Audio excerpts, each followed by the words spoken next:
Chanukah Sameach. D'autres termes, belle fête de Chanukah, joyeuse. La relation qu'on a entre le peuple juif et le peuple grec ne commence pas d'aujourd'hui. Nos maîtres nous enseignent que depuis de longues dates, déjà dans nos textes, on nous parlera de l'exil de la Grèce, de ce contact particulier qu'il y aura entre le peuple juif et les Grecs, les Yévanim, comme on sait qu'on dit aussi en hébreu, qui malheureusement ne promet pas de bons augures. Ou ceci, ou plus précisément, on nous fait allusion à l'Empire grec. Là, on nous ramène nos maîtres dans le premier verset de la Bible. Bereshit bara Elokim, et ha-shamayim ve'et haaretz, ve'haaretz hayta tohu va'bohu. On connaît tout ça, d'accord? La terre était tohu va'bohu. Ve'chosher al penei tehom. Chosher, l'obscurité sur la face de l'abîme, sur l'ouverture de l'abîme. L'obscurité. Et l'obscurité vient exprimer essentiellement l'empire grec, l'exil grec, le fait qu'on va être sous une tutelle grecque. Et on a pris un terme un peu particulier, l'obscurité. L'obscurité, ça veut dire, si je réfléchis un petit peu, l'incompréhension, la remise en question, la recherche de la vérité, la recherche de mon chemin. En d'autres termes, je suis un petit peu perdu dans cette obscurité-là. J'espère que demain matin, ça sera meilleur, mais pour l'instant, je ne sais pas où je vais. Des choses quand même assez étonnantes. Parce que quand on regarde la Torah et qu'elle nous parle des 70 nations, et qu'elle nous parle aussi des Grecs, mais de l'ancêtre des Grecs, c'est un des 3 fils de Noach. Et l'un de ces 3 fils-là, il s'appelle Japhet. Japhet. Et Japhet, il y a marqué Ishkon be'ole Shem. Japhet aura le mérite de pouvoir siéger, résider, habiter dans la tente de Shem. Et il explique là-bas les commentaires Rashi, quoi qu'il pourra habiter dans la tente de Shem, c'est que le langage grec, ça représente la philosophie, ça représente la mentalité, ça représente l'essence même de ce que représente ce peuple-là, résidera dans la tente de Shem, en tant que récompense à Japhet, qu'il a accompagné Shem pour couvrir son père noir. Donc, théoriquement, ça devrait être plutôt quelque chose de positif. Ça devrait être quelque chose, au contraire, qui ne fait que rajouter à la grandeur de la Torah, qui ne fait que rajouter à la grandeur des connaissances que la Torah nous permet d'avoir. En vérité, on peut expliquer ça d'abord de façon très simple. C'est qu'on a toujours tendance à croire que la Torah et la science, ce sont 2 éléments contraires, contradictoires, incompatibles. La religion et la science, ça ne va jamais ensemble. Bon, comme je dirais vers la fin, dans un cadre d'un séminaire, on essaie de démontrer que non. Mais peut-être, au contraire, il faudrait penser que grâce à la science, on peut mieux comprendre la Torah. Grâce à la science, on s'aperçoit peut-être certaines choses que nos maîtres connaissaient, savaient, et qu'en fin de compte, la science a pu confirmer que nos maîtres connaissaient la vérité. Ce n'est pas le sujet là maintenant, mais on dit que, je veux dire que, première explication, on peut expliquer que le langage de Japhet, qui va représenter la réflexion helléniste,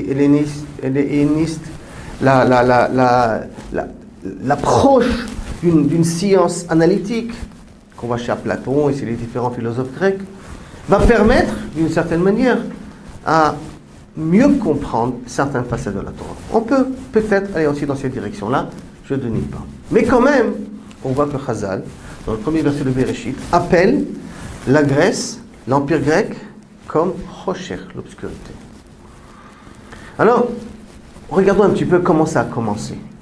Quel a été le premier contact entre le peuple juif et les Grecs? À quel moment exactement les Grecs sont venus en Israël? Ou en tout cas, nos maîtres nous racontent d'une rencontre particulière qu'il y a entre Alexandre le Grand, ce grand conquérant, ce révolutionnaire, si on peut dire, et une personnalité assez intéressante, dans le peuple juif qui s'appelle Shimon Hatzadik. Shimon le juste, qu'on le trouve dans Pirkei Avot. Shimon Hatzadik, qui est enterré ici à Jérusalem. Shimon Hatzadik, qui est l'un des derniers de la grande assemblée. Shimon Hatzadik, qui mérite d'avoir un miracle particulier à son époque, que la lumière du chandelier, de la menorah, une des lumières ne s'éteignait jamais pendant toute la journée, 24 heures allumées. Il fallait rien que rajouter de l'huile après, pour pas qu'on voit le miracle, mais en vérité, elle restait allumée pendant toute la journée. On aurait pu laisser même pour le lendemain. Ce Shimon Hatzadik rencontre, un moment, Alexandre le Grand, quand Alexandre veut conquérir Jérusalem. Et quand Alexandre arrive au port de Jérusalem et que Shimon Hatzadik sort avec tous les responsables de Jérusalem, habillé bien entendu comme un Kohen Gadol, avec tout les ornements du Kohen Gadol, du grand prêtre, on voit qu'Alexandre le Grand, voyant Shimon Hatzadik, descend de son cheval et se prosterne devant ce juif. Ce juif qu'il est venu conquérir, qui est venu peut-être même tuer. Et que lorsque tous les généraux posaient la question, Alexandre, qu'est-ce qui se passe? Tu as perdu la raison? Devant un juif, tu te prosternes? Il leur a répondu en tout cas, que chaque fois que je sortais dans mes guerres, je voyais une image. Et cette image, pour moi, elle était prometteur de la réussite. Cette image était la garantie, était l'encouragement que j'avais, que je savais que j'allais gagner la guerre. Et cette image était l'image de ce vieux-là. Ce petit vieux-là, c'est lui que je voyais. Et donc, comment voulez-vous que je ne prosterne pas devant lui? C'est la moindre des choses. Donc, cette première relation entre les Grecs et les Juifs, elle commence d'une façon assez extraordinaire. Le grand Alexandre le Grand, le Kohen Gadol vont ensemble. C'est extraordinaire. Et pourtant, tout ça, ça va se terminer par quoi? À part la révolte des Hashmonaïm, des Maccabim, mais avant cette révolte, ça va se terminer par quoi? Par un des Césars, on peut pas César à l'époque des Grecs, mais un des chefs qui gouvernait la Grèce, Antiochus, décide à l'année Resh Yud Gimel 213 de sacrifier, d'Avaracher du porc sur l'autel dans le Beth Amikdash. De là-bas, après, va commencer un petit peu la révolte et tous les problèmes qu'il va y avoir. Ça commence en grande pompe et ça se termine en catastrophe. Donc, je voudrais essayer de comprendre un petit peu où est le problème. Si, effectivement, Yefet doit résider dans la tente de Shem, si ça commence d'une façon avec un tel grand, je peux dire, Kiddush Hashem, sanctification du nom divin, où le grand chef du monde va se prosterner devant, ça baisse sa tête devant le grand Kohen, le grand prêtre, il comprend que tout dépend du grand prêtre. À tel point que, entre petites parenthèses, depuis cette époque-là aussi, les Juifs ont commencé à appeler leurs enfants Alexandre, suivant l'ordre de Shimon Hatzadik, pour donner hommage à ce général, à ce grand conquérant. Comment est-ce possible? Quel est le problème? Tout ça vient que, en fin de compte, on est exactement à l'opposé de la philosophie grecque. Tellement à l'opposé qu'on va faire une guerre sans merci contre eux. Alors, si on regarde dans nos textes et on regarde nos commentaires, on regarde un petit peu plus l'explication du Mégalé à Mokot, on va s'apercevoir que le problème est beaucoup plus ancien. Cette première guerre qui est entre les Grecs et les Juifs n'a pas commencé à l'époque des Hashmonaïm. A commencé bien plus tôt. C'est une guerre philosophique. C'est une guerre idéologique. C'est pas une guerre de corps. On n'est pas en danger. On n'était pas en danger à l'époque des Grecs. C'est pas notre corps qu'on voulait. C'est notre esprit qu'on voulait. Quand cette guerre avait commencé, dans la paracha de la semaine dernière, la paracha de Vayetze. Dans la paracha de Vayetze, Yaakov, après avoir été 20 ans chez Lavan, décide de rentrer chez lui à la maison. Bien entendu, il part sans avertir son beau-père, de peur que son beau-père le retient. Son beau-père, voyant que son gendre s'est sauvé, il va à sa poursuite. Koshborouchou, après 3 jours de poursuite, se dévoile à Lavan en avertissant, attention, ne touche pas à Yaakov. Vient Lavan, rencontre Yaakov, commence à lui faire des remontrances, pourquoi tu m'as quitté, pourquoi? Yaakov se défend, puis après, on essaie de faire, si on peut dire, un petit accord de paix. Et dans cet accord de paix, on va mettre un monument, une matseva. Et dans cette matseva, on va mémoriser l'événement où Lavan et Yaakov font un accord. Que dit cet accord? Que personne ne dépassera la limite de ce monument pour nuire à l'autre. Personne. Donc c'est une barrière, c'est une frontière qui va séparer entre Lavan et Yaakov, et que celui qui voudra, chas v'shalom, Dieu nous en préserve, faire la guerre à l'autre, il devra se rappeler qu'il y a ici un accord qui a été fait. Bon, ça peut se comprendre, c'est une alliance. Avec, attention, on prend chacun nos distances, chacun nos séparations.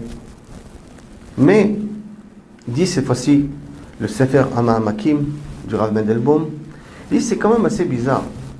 C'est que la Torah nous précise que chacun va donner un nom, le même, un nom à ce monument, le même, dans un langage différent. Yaakov va l'appeler Gal Ed. Le Gal, l'ensemble de pierres, Ed comme témoin. C'est de l'hébreu. Lavan ne va pas l'appeler Gal Ed. Lavan va l'appeler Yagar Sahaduta. Sahaduta veut dire aussi témoignage. Yagar veut dire aussi un ensemble de pierres. Mais il va le dire en araméen. Il va l'appeler ça en araméen. Et demande, le Sefer Ma'amakim, c'est quoi ce jeu-là? Toi tu l'appelles en hébreu, toi tu l'appelles en araméen. C'est quoi ce jeu? Qui on a affaire ici? Simplement, c'est rien qu'un problème, on va dire, national, où des nationalistes aiment bien parler leur langue, comme je vois de plus en plus de présidents préfèrent parler leur langue nationale que parler une langue internationale. Ça fait un peu plus d'honneur au pays que la langue soit diffusée comme ça. C'est rien que ça que la Torah veut nous enseigner? Ou que peut-être, il y a ici un enseignement beaucoup plus profond. Et il y a ici un combat et une différence entre Lavan et Yaakov, comment regarder le monde. Si on réfléchit un petit peu, quelle différence entre l'hébreu et les autres langues? Vous allez me dire, on a tous appris qu'avant Babylonie, avant la Babel, avant la destruction, le tour de Babel, tout le monde parlait le même langage. Je comprends très bien. Quel langage? C'est pas marqué. Nous prétendons qu'ils parlaient tous le Lachon HaKodesh, l'hébreu. Puis après la tour de Babel, chacun a commencé à avoir son langage à lui. Quand je vais au Roux, par punition, il a fait que chacun a son langage à lui. S'ils appelaient ça une punition, plutôt une réparation, on peut expliquer ça. Chacun son langage. Mais quelle différence fondamentale qu'on a entre l'hébreu et le Lachon et les autres langages? Le Lachon HaKodesh, je parle d'hébreu, je parle la langue sainte, bien entendu, pas l'hébreu moderne. La langue sainte et notre langue, quelle qu'elle soit. Nous enseignons nos maîtres qu'il y a ici une différence fondamentale. Dans les autres langues, c'est normalement une convention. Que ça que je vais appeler table, que ça je vais appeler fenêtre, que ça je vais appeler lustre, ça c'est qu'une convention. Le rapport entre le mot lustre et lampadaire ou lampe, il n'y a pas forcément. On peut des fois trouver des connexions, mais il n'y a pas forcément un lien. Par contre, en hébreu, quand j'appelle un objet par un nom, je lui donne un nom défini en hébreu, en Lachon HaKodesh, langue sainte, ça vient exprimer l'essence même de l'objet. Je m'explique par exemple. L'homme, en français on l'appelle l'humain l'homme. En hébreu on l'appelle Adam. Pourquoi on l'appelle Adam? D'où vient le mot Adam, Adam? Parce que c'est marqué dans la Torah, c'est vrai. Mais nous disons nos maîtres, qui a défini, qui a décidé que l'homme s'appelle Adam? Eh bien, nos maîtres nous enseignent qu'Akadosh Baruch Hu a demandé à Adam Arishon, quel nom tu veux que je te donne? Et Adam Arishon, il a réfléchi, il a dit, je veux qu'il m'appelle Adam. Comment ça, Adam? Alors ils expliquent. Pourquoi Adam? Parce que l'homme, il est bipolaire, si je peux appeler. Il existe dans deux pôles. Il fonctionne dans deux mondes différents. D'un côté, Adam, l'homme, est damé. Je peux ressembler à mon créateur.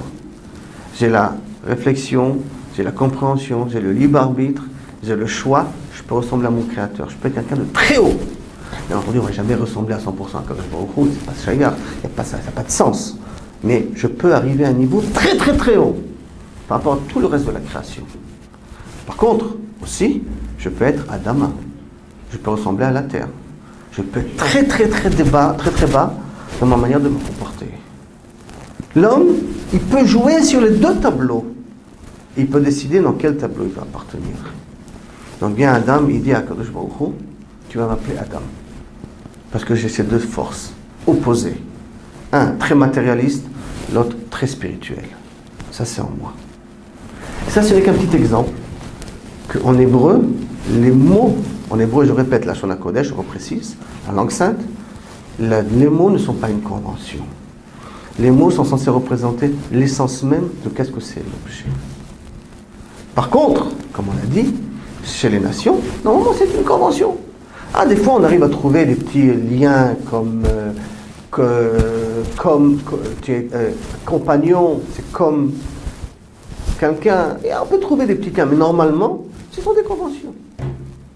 Donc, si on réfléchit bien, quand quelqu'un veut parler en hébreu, quand quelqu'un s'entête de parler en hébreu, ça veut dire qu'il s'entête ici de faire comprendre qu'il va utiliser une langue qui est au-dessus de tout. Parce qu'il va représenter l'essence de chaque objet. Par contre, quand on va chercher à parler plutôt une autre langue, on va utiliser les langues que les gens utilisent. Mais c'est bien entendu bien distinct l'un de l'autre. Ce n'est pas pour rien, d'ailleurs, que la fameuse petite anecdote très connue, qu'un prestidigitateur, quand il veut faire sortir le lapin de son chapeau, il dit une phrase qui est habituellement Abra-Kadabra, qu'on connaît. Et pourtant, Abra-Kadabra, c'est de l'hébreu. Abra, l'hébreu un peu à connotation araméenne, mais Abra-Kadabra, je vais créer avec la parole. Parce que si j'ai les clés de la parole, j'ai les clés de la création. Parce qu'Akadosh Baruch Hu, il a créé le monde avec les paroles. Donc dans l'hébreu, qui est le langage de la création, j'ai toute l'essence même. Vient Yaakov, quand il crée ce monument, il dit, je vais l'appeler Gal-Ed. Là, on va dire, non, je vais l'appeler Yagar Sardouta, je vais l'appeler dans mon langage à moi. Ça veut dire quoi, Sardouta, chers amis? Ça veut dire ici, maintenant, est-ce que cette frontière qui va nous séparer, c'est une frontière, un vrai mur de Berlin, une vraie différence, il n'y aura plus de lien entre nous, ou non? En fin de compte, c'est vrai que vous êtes sortis de chez moi. C'est vrai qu'on s'est séparés. Mais attention, je suis toujours là, moi. J'existe encore. J'ai encore un lien sur vous. J'ai encore une emprise sur vous. Je suis encore en contact avec vous. Vous m'appartenez encore. Ah, c'est vrai, vous avez une autre mode de vie, une autre philosophie. Mais en fin de compte, vous venez de moi. N'oubliez pas. Donc si vous venez de moi, il n'y a pas une vraie séparation. Je suis là encore présent. J'existe encore chez eux. Vous entendez bien ce que je suis en train de dire là maintenant?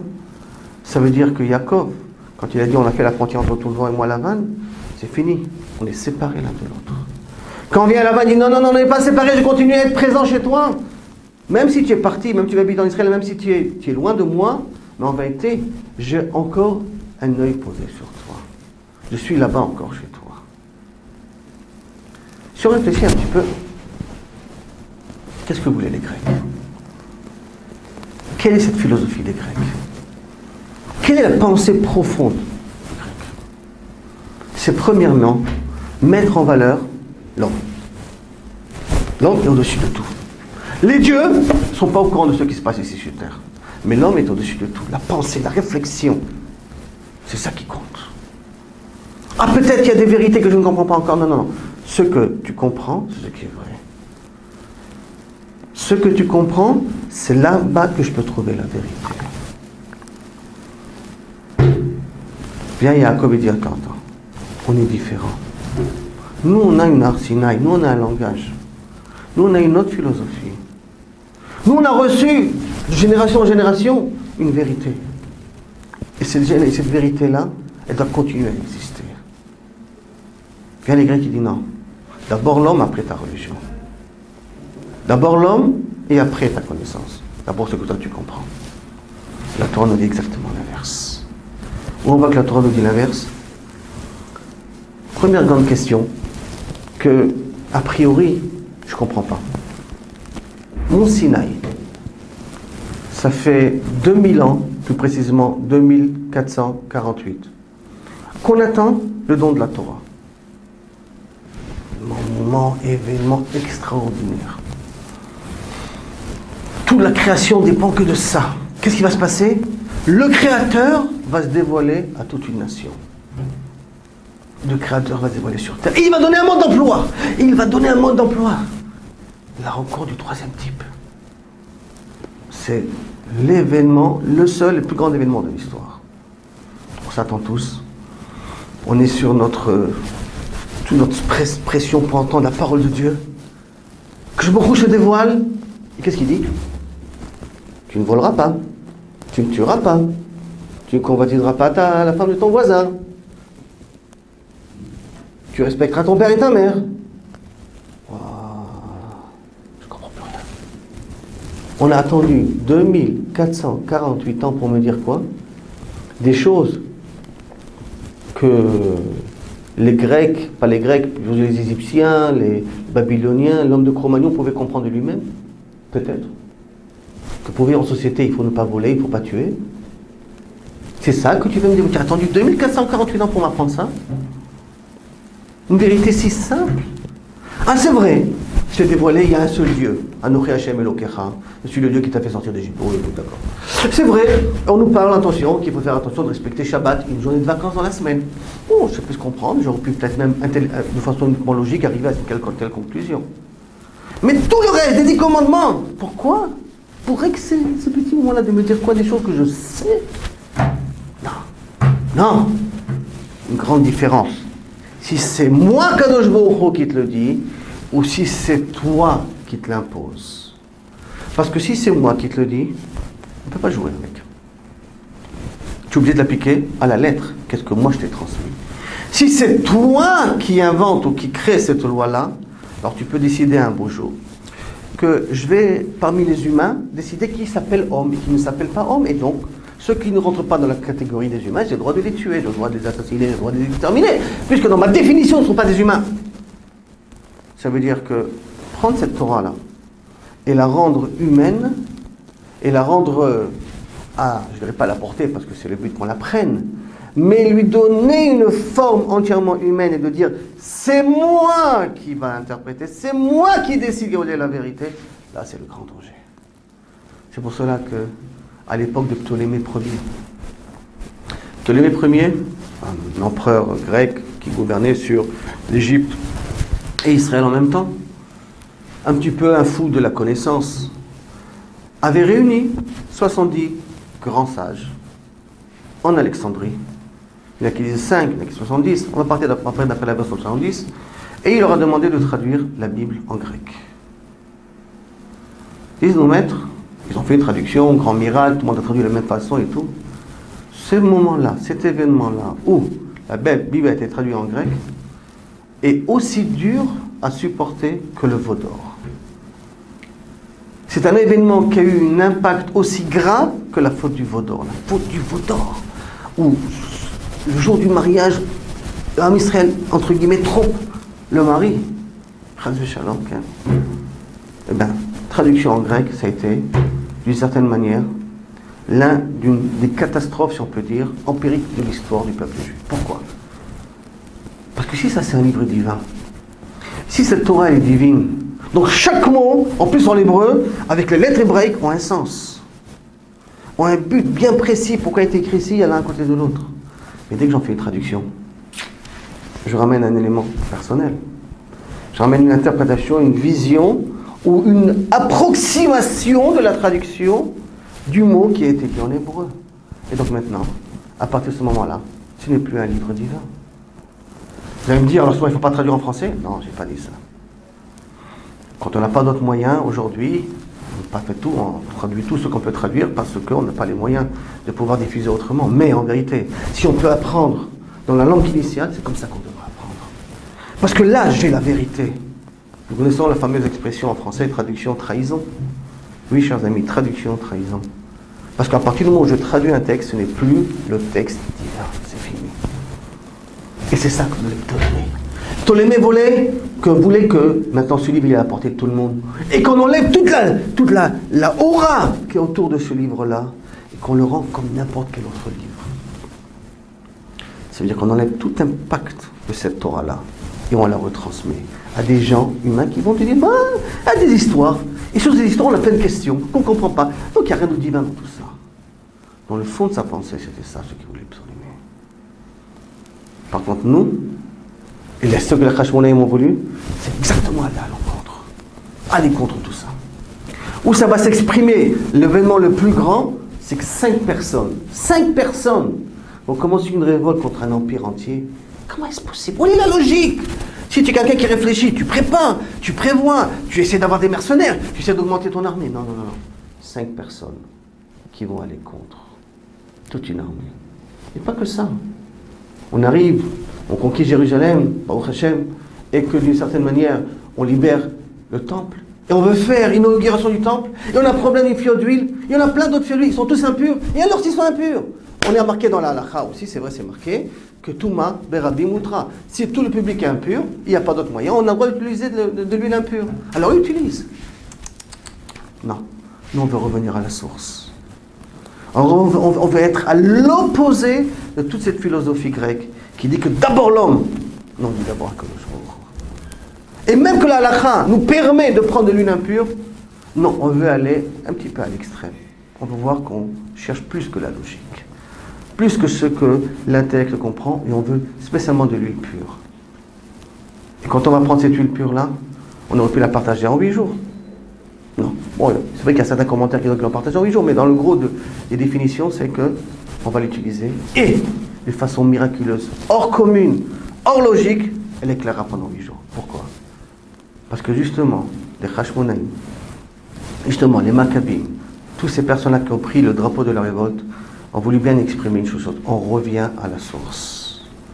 On n'essaye pas de modeler, on n'essaye pas de changer, on n'essaye pas d'accommoder, on n'essaye pas de transformer cette Torah. On essaie de la garder de façon originale comme elle a été donnée, avec tous les commentaires qu'il y a, aucun problème, mais on la laisse à sa place.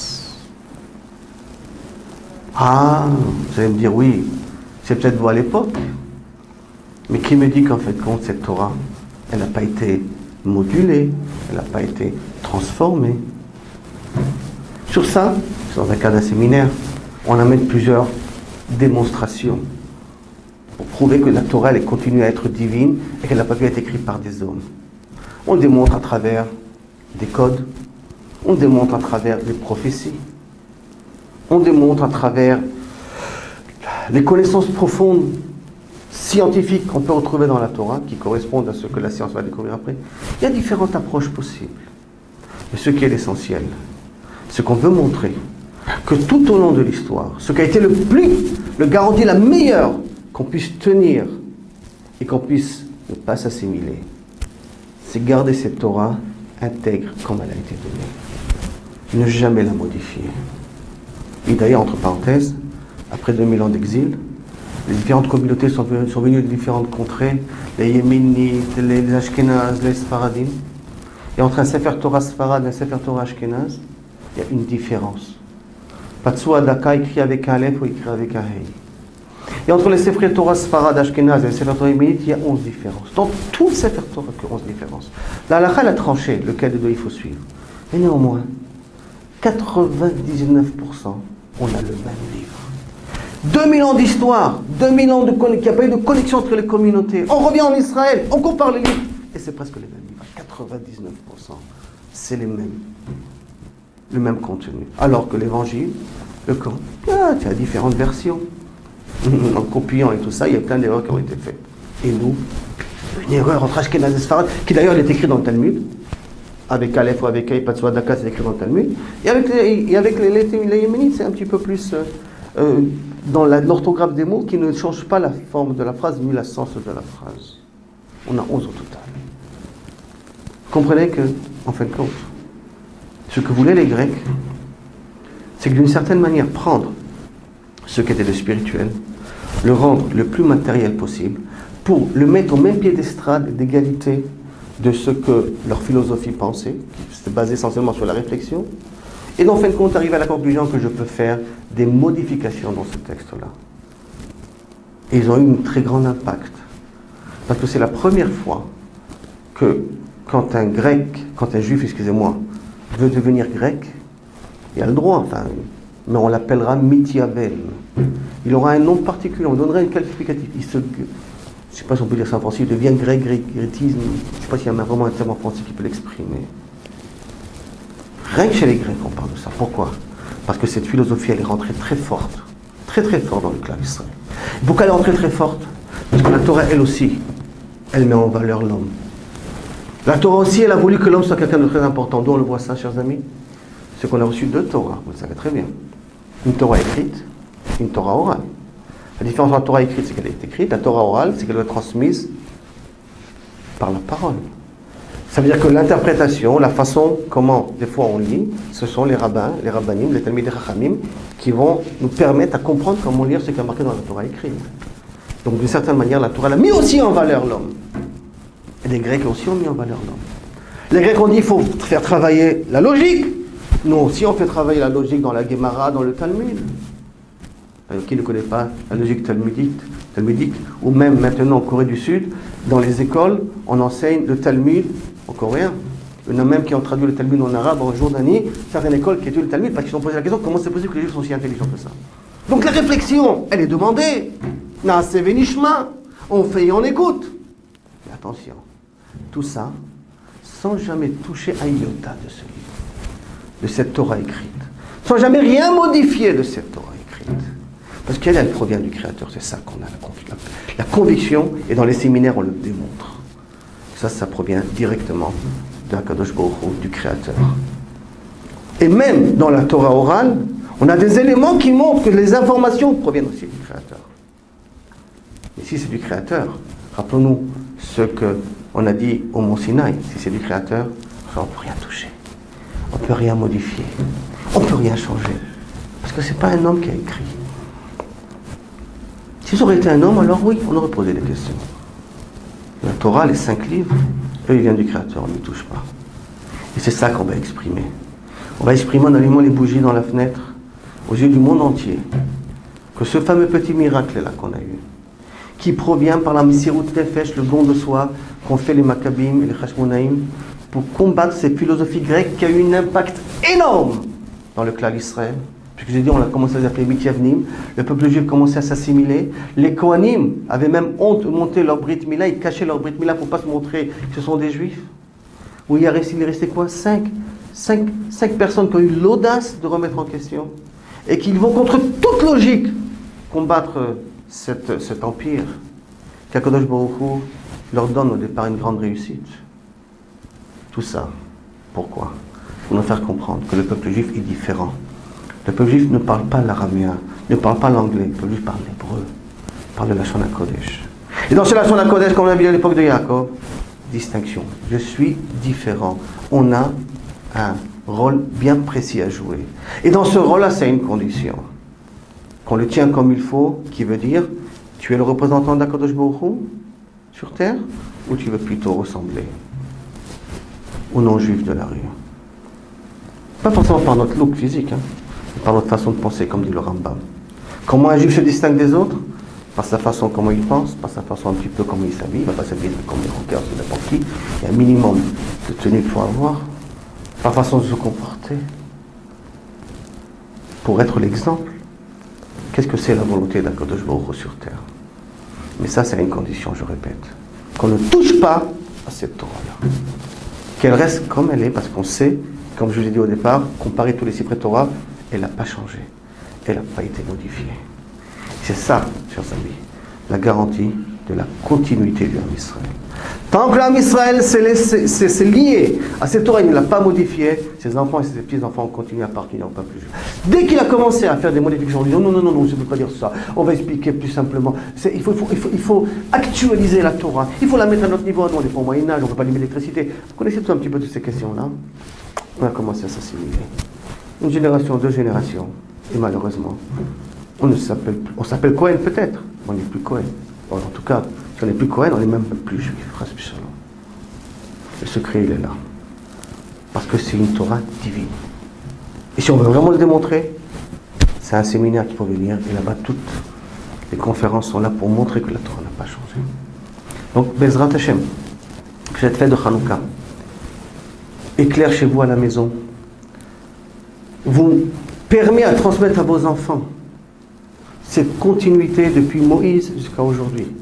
Cette force qu'ont eu les Hashmonaïm de se dire on va à l'encontre de tout, l'essentiel, c'est qu'on se rebranche à ce qui est l'infini, ce qui est l'éternité, ce qui est le Créateur, que Bezrat Hashem, grâce ou par l'intermédiaire et par le mérite de cette mitzvah-là, puissiez éclairer votre famille, votre quartier, votre communauté, le clan d'Israël, et qui sait peut-être, pour ceux qui habitent à l'étranger, pouvoir venir en Eretz Israël et habiter en Eretz Israël.